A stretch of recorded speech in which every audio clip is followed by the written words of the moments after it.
Okay, today we are on starting Unit 2. So this is Lesson 6, Session 1. You should see a family letter.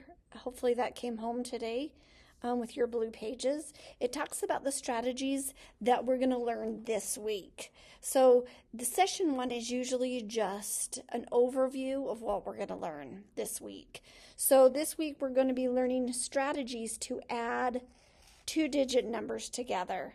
So here's some ways to do it. We're going to use this equation right there for each of them. The first way is use a base 10 blocks. So these are 10 rods. There's 10 little cubes in one of these rods. And so it's a 10 rod, and then these are unit cubes, and they're each worth 1. So 28 would be 10, 20, and then 8. Plus 47 would be 4 10s plus 7 1s. And then when you add them all together, you come up with 6 10s and 15 1s. Now I showed the kids today, you can't have 10 or higher. You can't do that. So you're going to circle the 9. So that, or I'm sorry, you're going to circle 10. So let's include this guy right here. Okay, so you're going to take the 10 and you're going to move the 10 over, and now you have 7 10s and you're left with 5 1s, or 75. Okay, so making sure if they have more than 10, make sure they circle 10 and move 10 over like that. Adding 10s and 1s is another strategy. I like this one. I think it's really easy for the kids. Again, we're going to use this equation right here. So you're going to put 28, and you're going to break 28 apart.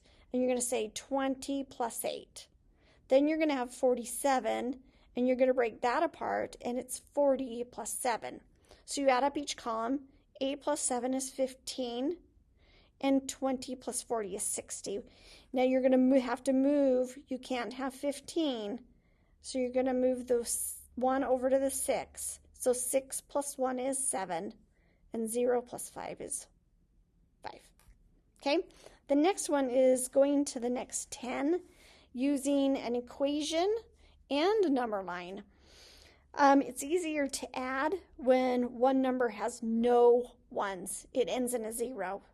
To simplify adding, go to the next 10. So they start at 28, and the number that comes after 28 that ends in a 0 is 30.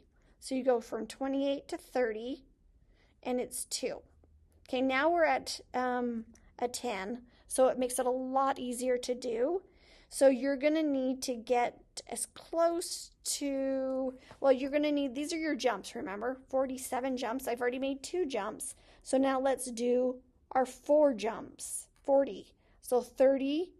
And if to just go from 30 to 70 is too much, too confusing for them, I would do 30, 40, 50, 60, 70. If that makes more sense to them, some of them can go right to the, that's 40.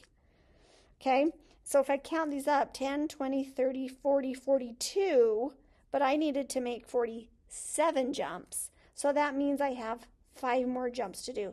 So it makes it easy if you're at the 70.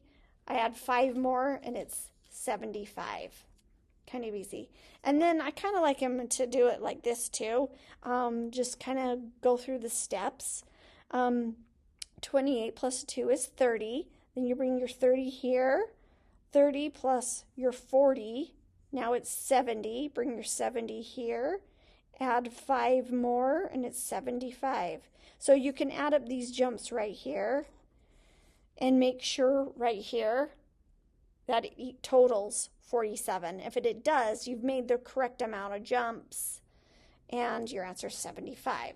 So those are the strategies we're going to be learning this week. It's super important that they're using the strategies we learn every day in class, that they're using it on that night's homework. It will definitely make them more successful if you have them practice those strategies at home. And there will come a time when I will teach them the traditional methods of addition and subtraction, but not until they have these down solid, and then we'll go on to those. So please don't teach them the traditional way. We will do that later. Make sure they get these strategies solid before we move on to that. Thank you.